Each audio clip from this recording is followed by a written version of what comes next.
This is Sudeep Singh.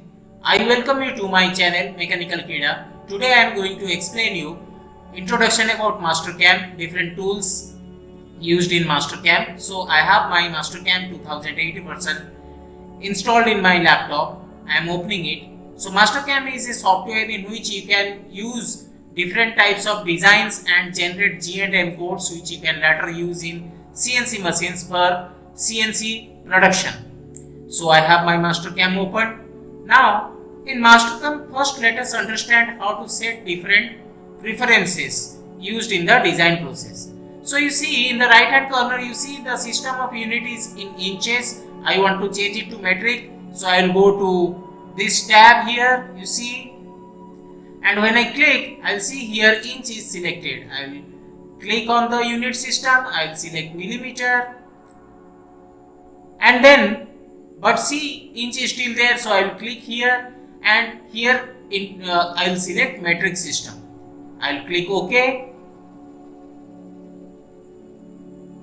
Now see, it is in metric system. Now whatever you will draw, it will be in millimeters. So now here if you click, you will see different types of line. You can select different types of line: continuous line, dotted line, chain line, and zigzag lines. Here you can see you can select different weightage. You can see the different thickness of lines. Whatever you want in your design, you can select from.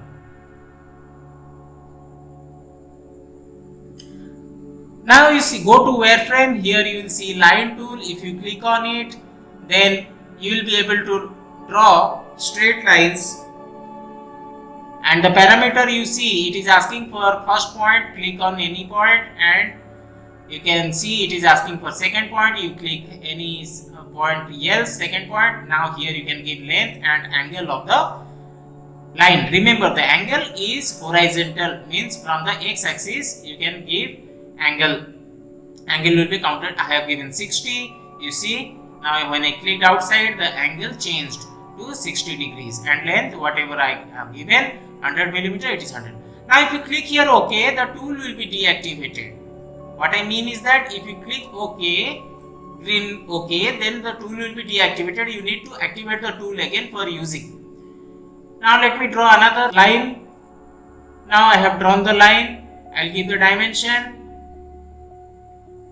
I'll give the dimension 50, and I'll give some other angle. Let us say it is 30 degrees.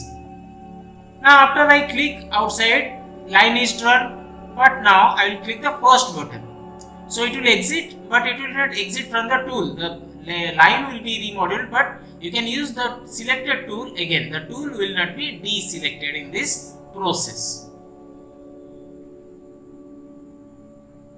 Okay, so let me remove all these elements one by one. Now see, you can also draw a circle. Click on the circle tool. You will see the basic dimensions requiring radius or diameter. You can give any one of them, and the other one will be computed automatically. I'll give my radius 30, so automatically after I click outside, it will be 60. So I can draw a circle. Now similar thing, you can use either OK or you can use the first tool, so that the tool will be activated. Now here I will give diameter 60, so radius will be automatically computed to 30 millimeter. Okay, so I deactivated the tool. Now I can draw some rectangle. This is rectangle toolbar. I have activated it.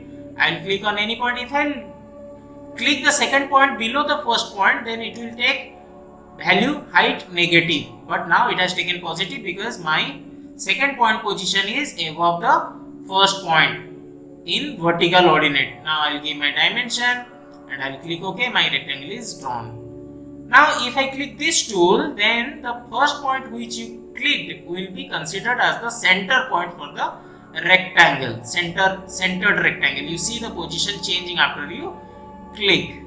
Okay, I will click OK to terminate. I can draw any kind of spline, user defined spline. You select the points, and automatically a spline will be drawn in between the points selected.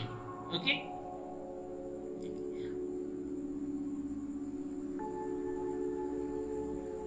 So I will make a shape as a bounding box about my two circles. So if you click on the start point at the end, it will be enclosed curve. Now here you can trim, you can use this tool for trimming. So you can click and you can trim your segment whatever you want.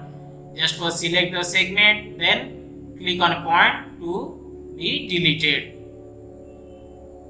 You see on the left hand side in the types, trim is selected, not break. If you select break, the segment will be broken, it will not be deleted. You can give a curvature, you can give a corner or radius, and you can give value. Value is on the left hand side. I can change the value to a new value. See on the left hand side, I am changing my value to 10, and now the curvature is redefined to 10 value. I can also give chamfer.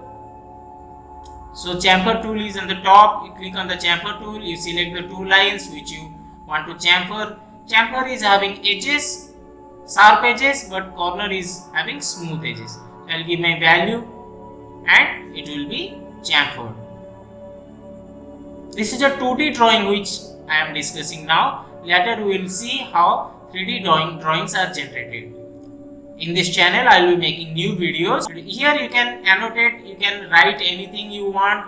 I have written, but my font is very small. I can resize the value, height and gap between the elements I can change so that my writing will be visible. I have written mechanical key, the name of my YouTube channel, and I can enter and write second line.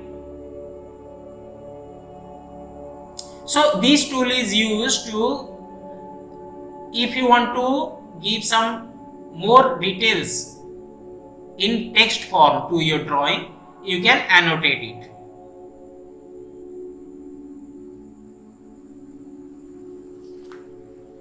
Thank you.